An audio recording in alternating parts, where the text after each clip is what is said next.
আল্লাহ রাব্বুল আলামিন বললেন, এক নম্বরের মুমিন যারা, তারা তাদের এই দুনিয়ার জীবনটাকে আখিরাতের বিনিময়ে বিক্রি করে দেয়, তারা যুদ্ধের ময়দানে ঝাঁপায় পড়ে, তারা আল্লাহর দ্বীন, আল্লাহর কোরআনের জন্য যুদ্ধ করে।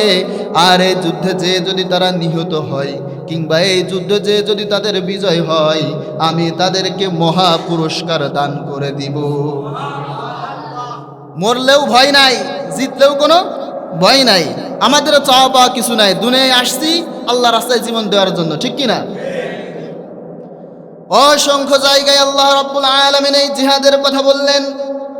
কুরআনুল কারীমের 1 নম্বর 2 নম্বর সূরা সূরাতুল বাকারা এর 190 নম্বর আয়াতের মধ্যে রব্বুল আলামিন আবার বলছেন, ওয়াকাতিলু ফি সাবিলিল্লাহিল্লাযীনা ইউকাতিলুনাকুম ওয়ালা তা'তাদু ইন্নাল্লাহা লা ইউহিব্বুল মু'তাদিন।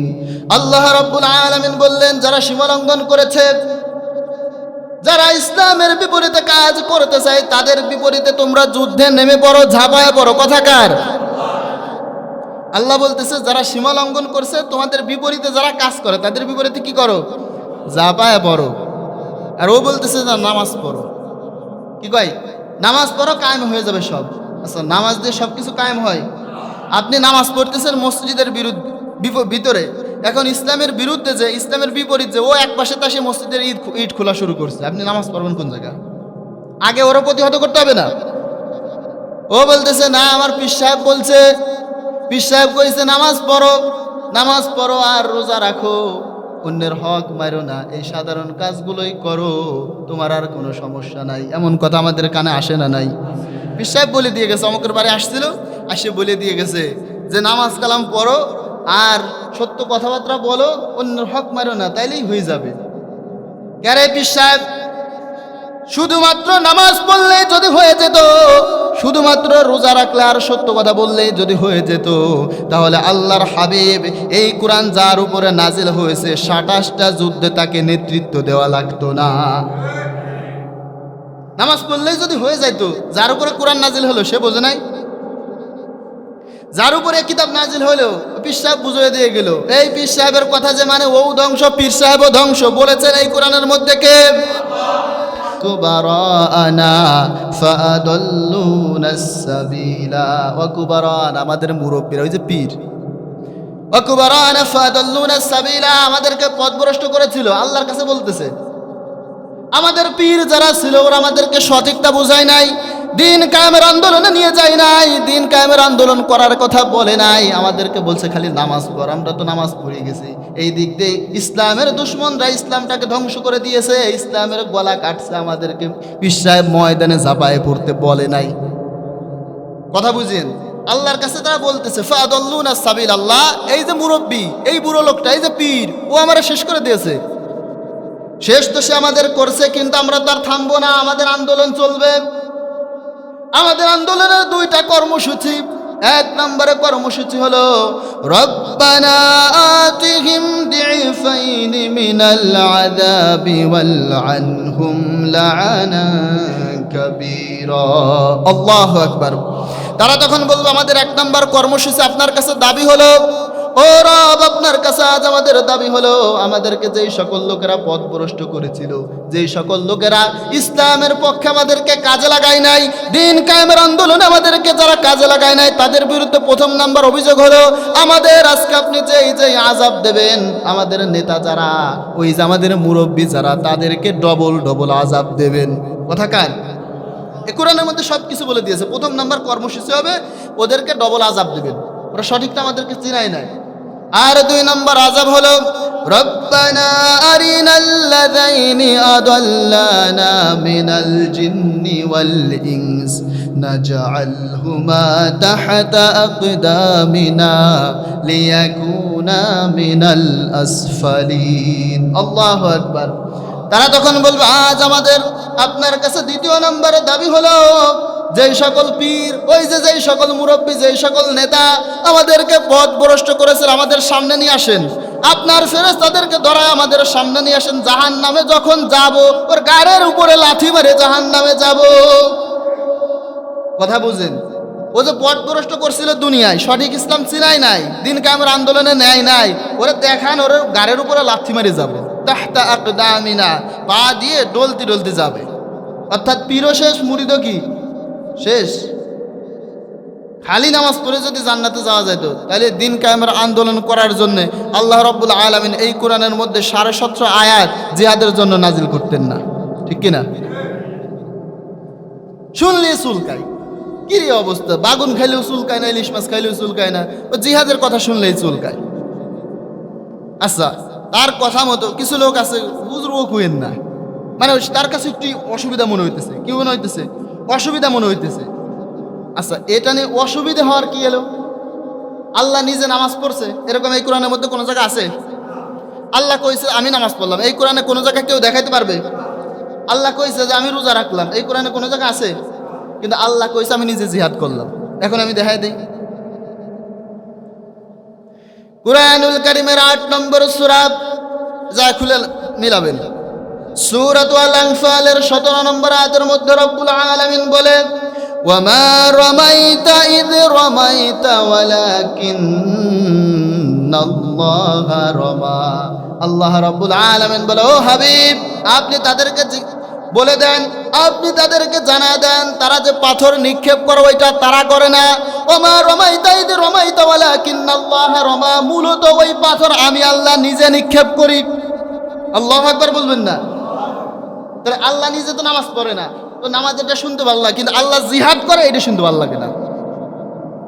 এবার দেখেন ফেরেশতারা, মানে ও মনে করছে কি জিহাদের কথা শুনলে খারাপ লাগে। আচ্ছা, ফেরেশতাদের আমলনামায় কোনো পাপ আছে? তো ফেরেশতাও তো জিহাদ করে, তাহলে তার কাছে ফেরেশতাও খারাপ। জিহাদের কথা বললে ও বলে জঙ্গি, তাহলে জিহাদের কথা প্রথমে বললেন কে? এরপরে ফেরেশতারা জিহাদ করলেন, তাহলে ফেরেশতারা জঙ্গি। এরপর আল্লাহর হাবিব সাল্লাল্লাহু আলাইহি সাল্লাম নিজে 27টা যুদ্ধের নেতৃত্ব দিলেন, তাহলে তার কথা মতো কি হয়? আল্লাহর হাবিব জঙ্গি? নাউজুবিল্লাহি মিন যালিক। বদরের যুদ্ধের সময় 1000 ফেরেশতা ময়দানে কাফেরদের বিরুদ্ধে যুদ্ধ করলেন। আল্লাহ রাব্বুল আলামিন পরক্ষণে আবার আয়াত নাযিল করলেন, ও নবী, এই যে 1000 ফেরেশতারা জিহাদ করে, এটাও যদি কম হয়, বিসালাসাতি ওয়া আলাফিন মিনাল মালাইকাতি মুনসালিন, আমি কিন্তু আরো 3000 রেডি রাখছি। ওই 3000ও যদি কম হয়, বি খামসাতি ওয়া আলাফিন মিনাল মালাইকাতি মুসাউমিমিন, আমি আরো 5000 রেডি রাখছি। এলে বুঝছেন, আল্লাহ নিজে কি করেন? জিহাদ করে। আল্লাহর হাবিব সাল্লাল্লাহু আলাইহি ওয়াসাল্লাম নেতৃত্বতে জিহাদ করে, আল্লাহর ফেরেশতারাও জিহাদ করে। এখন ওর কাছে ভালো লাগে না, দিন কায়েমের সংগ্রাম তার কাছে কি হয় না? ভালো লাগে না। দিনের আন্দোলনে যখন ডাকা হয়, ওইটা তার কাছে চুলকানি হয়, ও কাপুরুষ ভয় পায়। কিন্তু এই কাপুরুষ দিয়ে কোনো কাজ হবে? ইসলামের কোনো কাজ হবে? ইসলাম কায়েম করার জন্য, ইসলাম প্রতিষ্ঠিত করার জন্য এমন কিছু লোক আসবে যাদের অন্তরে কোনো ভয় থাকবে, দুনিয়ার কোনো পরাশক্তির কোনো ভয় থাকবে। ফালইউকাতিল ফি সাবিলিল্লাহিল্লাযীনা ইয়াশরুনাল হায়াতাদ দুনিয়া বিল আখিরাহ। এই দুনিয়ার কোনো কিছুই তাকে আটকাতে পারবে না। দিন কায়েমের আন্দোলনে সে ঝাঁপায়া পড়বেই। পৃথিবীর এমন কোনো শক্তি নাই সেই শক্তি তাকে আটকাতে পারে। অর্থাৎ দিন কায়েমের আন্দোলন সে কি করবে? ঝাঁপায় পড়বেই। যার মাধ্যমে দিনের বিজয় আসবে, তার মাথায় গুলি লাগতে পারে, কিন্তু এক পাও পিছপা কি হবে না? হবে না, পিছপা হবে না। আল্লাহ রাব্বুল আলামিন বলে, ওয়ালাউ কানু আবাআহুম আও আবনাআহুম আও ইখওয়ানাহুম আও আশিরাতাহুম, তার বাপ, তার সন্তান, তার ভাই, তার স্ত্রী, তার পরিবার, তার যে পরিবারের নিকট আত্মীয়, এই কোনো কিছু তাকে আটকাতে পারবে না। মায়ের কান্না তাকে আটকাতে পারবে না, স্ত্রীর কান্না তাকে আটকাতে পারবে না, সন্তানরা এতিম হয়ে যাবে, এই সন্তান এতিম হওয়ার ভয় তাকে আটকাতে পারবে না। দিনের বিজয় তার দ্বারা হবেই। আর দিনের বিজয় কি? ওই যে প্রথমে বললাম, কাপুরুষ তার দ্বারা হবে। এমন পুরুষ থাকবে পৃথিবীর কোনো ভয়কে সে ভয় পাবে না। চূড়ান্ত পাহাড় মারিয়ে মরুভূমির তরঙ্গকে উত্তরণ করে সিন্দাবাদের মতো নীল নদের নোনা পানির মধ্যে ঝাঁপ দিয়ে আল্লাহর কোরআনের বিজয় সে ছিনিয়ে আনবেই আনবে, ঠিক কিনা? আর ও কাপুরুষ ভয় পায়। কি করে? ও ভয় পায়। দিন বিজয়ের কথা বললে ওর কাছে কি লাগে? ভয় লাগে। তোমার মতো কাপুরুষ দিয়ে দিনের কোনো কাজ হবে না। দেখেন আজকে এমন একটা সময় আমরা আসছি, একজন পরিপূর্ণ ফিট, পরিপূর্ণ সুস্থ, সে পঙ্গু না। এই সুস্থ পরিপূর্ণ মানুষটাও পঙ্গু সেজে ভিক্ষা করে, আছে না নাই? কিন্তু আল্লাহর হাবিব সাল্লাল্লাহু আলাইহি ওয়াসাল্লামের সাহাবা ওমর ইবনুল জামুহ রাদিয়াল্লাহু আনহু একটা পা নাই, মূলত পঙ্গু, একটা কি নাই, পা নাই। ওমর ইবনুল জামুহ চলে এসেছে, উহুদের যুদ্ধে যাবে। আল্লাহর হাবিব সাল্লাল্লাহু আলাইহি ওয়াসাল্লামকে বললেন, ইয়া রাসূলুল্লাহ, আপনি আমাকে যুদ্ধের অনুমতি দিয়ে দেন। ওমর ইবনুল জামুহের দুইটা ছেলে আসছে, এসে বললেন, ইয়া রাসূলুল্লাহ, আমরা তো বড় বড় ওমর ইবনুল জামুহের দুইটা ছেলে, আমরা তো যুদ্ধে যাচ্ছি, আমাদের বাবার একটা পা নাই, সে যুদ্ধের ময়দানে গিয়ে কি করবে? ওমর ইবনুল জামুহকে আল্লাহর হাবিব যখন অনুমতি দিলেন না, ওমর ইবনুল জামুহ আল্লাহর হাবিবকে উদ্দেশ্য করে বললেন, বুঝছি আল্লাহর জান্নাতে যাওয়ার জন্য বুঝে আমার একটা পা, এই পাটাই বাধা হয়ে দাঁড়ালো। কথা কি খেয়াল করছেন? নবীকে উদ্দেশ্য করে বলতেছে, আচ্ছা বুঝছি, জান্নাতে যাওয়ার জন্য আমার এই একটা পা নাই, এইটাই বড় বাধা হয়ে দাঁড়ালো। আল্লাহর হাবিব সাল্লাল্লাহু আলাইহি ওয়াসাল্লাম চোখ দিয়ে দাদা করে পানি ছাড়ছে, যে কি কয়? বললেন যে কি করে তুমি যুদ্ধে যাবে? ওমর ইবনুল জামুহ বললেন, আমার যে বড় বড় দুইটা ছেলে আছে তাদেরকে বলে দেন, একটা ঘোড়ার পিঠের মধ্যে আমাকে বসায় এমন ভাবে আমাকে যেন জিনের সাথে বেঁধে দেয়, আমি যেন না পড়ি। ওমর ইবনুল জামুহকে ওইভাবে যুদ্ধের ময়দানে পাঠানো হলো। ওমর ইবনুল জামুহ যুদ্ধের ময়দানে গিয়ে কাফেরদের বিরুদ্ধে লড়াই করতে থাকলো, কিন্তু তার তো একটা পা নাই, ঘোড়ার পিঠ থেকে পড়ে গেলেন। ওমর ইবনুল জামুহের খুব কাছের মানুষ ছিলেন, খুব কাছের বন্ধু ছিলেন আব্দুল্লাহ ইবনে ওমর। আব্দুল্লাহ ইবনে ওমর ওই দৃশ্য দেখে ওমর ইবনুল জামুহকে বাঁচাতে আসলেন। যুদ্ধ শেষ হয়ে গেল। শেষ হওয়ার পর আল্লাহর হাবিব সাল্লাল্লাহু আলাইহি ওয়াসাল্লাম ওমর ইবনুল জামুহকে খুঁজে, সে যে এইভাবে অনুমতি নিয়ে আমার কাছ থেকে অনুমতি নিয়ে এই উহুদের যুদ্ধের ময়দানে আসলো, ওমর ইবনুল জামুহ কোথায়? ওমর ইবনুল জামুহ কোথায়? সাহাবায়ে কেরাম রাদিয়াল্লাহু আনহু বললেন, ওমর ইবনুল জামুহ তো শহীদ হয়ে গেছে। কিন্তু ওমর ইবনুল জামুহকে বাঁচাতে গিয়ে আব্দুল্লাহ ইবনে ওমর সেও শহীদ হয়ে গেছে। আল্লাহর হাবিব সাল্লাল্লাহু আলাইহি ওয়াসাল্লাম বললেন, দুইজনকে এক জায়গায় নিয়ে আসো, এই দুইজনের জন্য দুইটা কবর তোমরা খুঁড়বা না, এই দুইজনের জন্য একটা কবর খুঁড়ো। এই দুইজনের মধ্যে কার কোরআন বেশি মুখস্থ ছিল? সাহাবায়ে কেরাম রাদিয়াল্লাহু আনহু আজমাইন বললেন, আব্দুল্লাহ ইবনে ওমর, সে তো আগে ইসলাম কবুল করেছিল, তার কোরআন বেশি মুখস্থ ছিল। আল্লাহর হাবিব সাল্লাল্লাহু আলাইহি ওয়াসাল্লাম বললেন, ওমর ইবনুল জামুহকে নিচেই দিয়ে আব্দুল্লাহ ইবনে ওমরকে উপরে দিয়ে দাফন করে দাও। লজ্জা থাকা উচিত মুসলমান, একটা পা নাই, সে যুদ্ধের ময়দানে যায়, আর তুমি পুরোপুরি ফিট, তোমার ডাকলে পাওয়া যায় না। লজ্জা থাকা উচিত, আছে না নাই? অবশ্যই আছে। ও জোর দেয়, লজ্জা করে না তো, কি করে না? লজ্জা করে না। দিন বিজয়ের আন্দোলনে ডাকলে, দিনের কাজ করার জন্য ডাকলে ও যে সাড়া দেয় না, ওর লজ্জা নাই? কি নাই? লজ্জা নাই। আজকে আমাদের পোলাপান মসজিদের মধ্যে পর্যন্ত ফেসবুক চালাই, টিকটক চালাই, টিকটক করে বেড়াইতেছে, ও মেয়ের পিছনে দৌড়ায়, ওর গার্লফ্রেন্ড ওরা শেখাতেছে, ও কান্দে বালিশ ভিজায় ফেলাইতেছে। কিন্তু মুসলিম উম্মার পুরুষ কেমন হবে? মুসলিম উম্মার তরুণ কেমন হবে? মুসলিম উম্মার তরুণ হবে মাআজ মুআজের মতো আবু জাহেলের বিরুদ্ধে ঝাঁপায়া পড়বে, ঠিক কিনা? আব্দুর রহমান ইবনে আউফ বদরের যুদ্ধের নেতৃত্ব দিচ্ছিলেন। উনি দেখলেন ওনার পাশে একেবারে 13 বছর আর 14 বছরের যুবক, 7 বছর 13 বছর এরকম বর্ণনা আসছে, 9 বছর 13 বছর, একেবারে তরুণ যুবক, দুইটা যুবক এসে দাঁড়াইছে, এসে বলতেছে যে, ইয়া আম্মি কাইফা আবু জাহেলিন। আবু জাহেল কোনটা? বলতেছে, হেস আমাদের চাচা আবু জাহেল কোনটা? দেখেন ছোট ছোট দুইটা বাচ্চা, একেবারে বদরের যুদ্ধ, তুমুল যুদ্ধ লাগছে, ওই সময় এসে বলতেছে যে আবু জাহেল কোনটা? আব্দুর রহমান ইবনে আউফ, বুখারী মুসলিমের মধ্যে হাদিস আছে, আব্দুর রহমান ইবনে আউফ বললেন, আমি এই দুইটারে দেখে ঘাবড়ায় গেছি। এই যুদ্ধের সময় ছোট্ট দুইটা বাচ্চারা কি করা যায়? ওই দুইটা বাচ্চাকে আব্দুর রহমান ইবনে আউফ বললেন, আবু জাহেলকে দিয়ে কি করবা?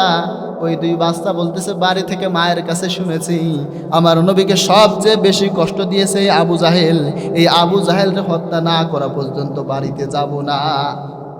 কথা কি বুঝেন? আব্দুর রহমান ইবনে আউফ বললেন যে আমি হাতের ইশারায় দেখায় দিলাম, আমার কাছে মনে হলো বাজ পাখি যেভাবে ছুটে যায়, ছোট্ট দুইটা বাচ্চা ওইভাবে আবু জাহেলের উপরে ঝাঁপায় পড়ছে। সুবহানাল্লাহ পড়বেন না? নিজেদের তো হিম্মত নাই, বিরতি তো চান না, দিনের আন্দোলনে তো যাইতে পারেন না। অন্যটা শুনে একটু হিম্মত বাড়ান, আকিদা বাড়ান, ইমানের জজবা বাড়ান। ইমানের যে জজবা, আন্দোলনে যাওয়ার যে জজবা, জিহাদ করার যে জজবা, এই জজবার দাম আল্লাহর কাছে অনেক বেশি। বুঝেন কথা? এই জজবার দাম আল্লাহর কাছে কি অনেক বেশি। আল্লাহ রাব্বুল আলামিন আপনারা জানেন হুদাইবিয়ার সন্ধির সময়, এ কথা আমরা অনেকবার বলেছি, সন্ধির সময় আল্লাহর হাবিব সাল্লাল্লাহু আলাইহি সাল্লাম একটা মিথ্যা জিনিসের উপরে বায়াত করলেন। তো উসমান হত্যার বদলা আমরা যতক্ষণ না নেব ততক্ষণ পর্যন্ত বাসায় কি করবো না, ফিরে যাব না। এই সত্ত্বে তোমরা সবাই হাত দাও। আল্লাহর হাবিব সাল্লাল্লাহু আলাইহি সাল্লামের উপর হাত দিল। এখন আল্লাহ রাব্বুল আলামিন এরা একটা মিথ্যা জিনিসের উপরে বায়াত গ্রহণ করছে। আয়াত নাজিল করার কথা ছিল এই ধরনের না যে হাবিব আপনি না জেনে আন্দাজে বায়াত গ্রহণ করেন কে, এরকম কথা ছিল কিনা? কিন্তু আল্লাহ এরকম বলছে। আল্লাহ রাব্বুল আলামিন বললেন ইন্নাল্লাযীনা ইউবাইউনাকা ইন্নামা ইউবাইউনাল্লাহ ইয়াদুল্লাহি ফাওকা আইদিহিম। ও নবী, আপনার হাতে আজকে যারা বায়াত গ্রহণ করলো ওই হাতের উপরে আমি আল্লাহর নিজের ডান হাত ছিল। কারণ কি কোন তো? ওই যে জজবা যে পয়দা হয়েছে, এই জজবার দাম আল্লাহর কাছে অনেক বেশি, আল্লাহর হাবিব সাল্লাল্লাহু আলাইহি সাল্লামের কাছে অনেক বেশি। দ্বীনের জজবা, জিহাদের জজবা, এটার দাম অনেক বেশি। আপনারা জানেন মুসলমানদের সঙ্গে আমাদের সঙ্গে 3টা ইহুদি গোত্রের একটা চুক্তি হয়েছিল, বনু কাইনুকা, বনু নাজির আর বনু কুরাইজা। এই চুক্তি ইহুদিরা তো মারাত্মক খারাপ। বর্তমানে দেখবেন যে ওরা চুক্তি শুধু ভঙ্গ করে, একবার যায় জাতিসংঘে বলে আসে যে আমরা থামছি, আবার কিছুদিন পর আক্রমণ করে। এটা ওদের যে পুরনো স্বভাব। চুক্তি ভঙ্গ করলো। চুক্তি যখন ভঙ্গ করেছে, বনু কাইনুকার এক বাজারে মুসলিমদের এক বোন, সে বনু কাইনুকার বাজারে গেছে। যাওয়ার পরে এক ইহুদি বললেন যে তোমার নিকাব সরাও। মুখ থেকে নিকাব খুলতে চাইলেন, কিন্তু সে তো ইসলাম গ্রহণ করেছে, নিকাব খুলবে না। কিন্তু ইহুদি চক্রান্ত করে একটা রশি দিয়ে তার ওই নিকাবের এক পাশ বেঁধে দিয়েছে। সে যখন ওইখান থেকে সরতে গেছে, নিকাব খুলে গেল। মহিলা চিৎকার মারলেন। একজন যুবক আসছে, ওইখানে ছিল ইসলাম কবুল করা আনসারি সাহাবী। ওই সাহাবী ওইখান থেকে নবীর কাছে আসে নাই। নবী এরকম তো কাম করছে, মানে যায় কি করা যায় একটু পরামর্শ দেন তো, অনুমতি দেন তো। আমাদের মতো লোক হইলে আর ওই থাক, অত বাড়াবাড়ি ভালো না, কি না, অত বাড়াবাড়ি ভালো না। কিচ্ছু ভাবে নাই। হাতের মধ্যে খোলা তলোয়ার ছিল। যে ইহুদি এই কাজ করেছে সাথে সাথে গর্দান নামায় দিয়েছে। ওইখানের যে লোক ছিল ইহুদিরা, তারা ওই সাহাবাকে হত্যা করছে। এখন আল্লাহর হাবিব সাল্লাল্লাহু আলাইহি সাল্লামের কাছে বিচার আসলো। বিচার আসার পরে আল্লাহর হাবিব সাল্লাল্লাহু আলাইহি সাল্লাম এইটা বললেন না যে হত্যার বিনিময়ে হত্যা হয়ে গেছে, বিষয়টা শেষ। হত্যার বিনিময়ে কি হয়েছে? হত্যা হয়ে গেছে, বিষয়টা শেষ। আল্লাহর হাবিব সাল্লাল্লাহু আলাইহি সাল্লাম সমস্ত সাহাবাদেরকে নিয়ে ভাষণ দিলেন যে বনু কাইনুকার এত বড় সাহস কি করে হয় যে একদম মুসলিম বোনের ইজ্জতের উপর আঘাত করে। সমস্ত সাহাবাদেরকে বললেন যুদ্ধের পোশাক পরে আসো, বনু কাইনুকাকে মাটির সঙ্গে মিশায়া দেব। অর্থাৎ যুদ্ধের যে জজবা, এই জজবার দাম আছে না নাই? অবশ্যই আছে। আজকে দেখবেন আমাদের মেয়েরা ও টিকটক করায় ব্যস্ত, ও হাতের মধ্যে নেল পালিশ দেয় ব্যস্ত। কিন্তু মুসলিম উম্মার বোনেরা কেমন হবে? মুসলিম উম্মার মেয়েরা কেমন হবে? আল্লাহর হাবিব সাল্লাল্লাহু আলাইহি ওয়াসাল্লামকে উহুদের যুদ্ধের সময় যখন তীর নিক্ষেপ করা হয়, একজন মহিলা সাহাবী, ওনার নাম হচ্ছে উম্মে আমারা। এটা বলে শেষ করতেছি। উম্মে আমারা 70 জন কাফেরের বিরুদ্ধে এক তীর নিক্ষেপ করছে। আমাদের মেয়েরা ও নেল পালিশ দেয় ব্যস্ত। আমাদের তরুণরা ও ফেসবুক, ইউটিউব আর টিকটক নিয়ে ব্যস্ত আছে, ও সোশ্যাল মিডিয়া নিয়ে ব্যস্ত, বিড়ি খায়, গাঞ্জা খায়, এগুলা নিয়ে ব্যস্ত আছে। মুসলিমদের উম্মা এমন হবে না। মুসলিম উম্মা হবে আবু বকরের মতো, মুসলিম উম্মা হবে ওমরের মতো, মুসলিম উম্মা হবে খালিদ বিন ওয়ালিদের মতো, মুসলিম উম্মা হবে তারেক বিন জিয়াদের মতো, ঠিক কিনা, সালাউদ্দিন আইয়ুবীর মতো। অনেকেই বলে, এই যে আমরা যখন এই ধরনের কথা বলি, অনেকেই বলে কি, মানে টিটকারি করে, হুজুর তুমি সামনে যাও আমি আছি। আছে না নাই? হুজুর তুমি সামনে যাও আমি আছি। আরে পাগলা, আরে খাটাস, আরে ছাগলের 3 নম্বর বাচ্চা। হুজুর তো সবসময় আগে ছিল। হুজুর কি ছিল? সবসময় আগে ছিল। ইতিহাস তো জানে না, মাথার ভিতরে তো কিছু নাই, মাথার ভিতরে ছাইও নাই, ইতিহাস জানে না। ও কই হুজুর সামনে আগে আমি আছি। পাগলা, তুই পিছন থেকে দেখে আয় না, একেবারে পৃথিবীর শুরু থেকে আজকে পর্যন্ত, এই যে 2025 সালের এই ডিসেম্বর মাস পর্যন্ত তুই দেখে আয়, হুজুর সবসময় কি আছে? আগে আছে। হুজুরদের পূর্ব উত্তরসূরি কারা? আম্বিয়া আলাইহিস সালাম। হুজুরদের পূর্ব উত্তরসূরি কারা? আম্বিয়া আলাইহিস সালাম। আম্বিয়াদের উত্তরসূরি হচ্ছে আলেমরা, ঠিক কিনা? এখন পূর্ব থেকে মিলে আসেন।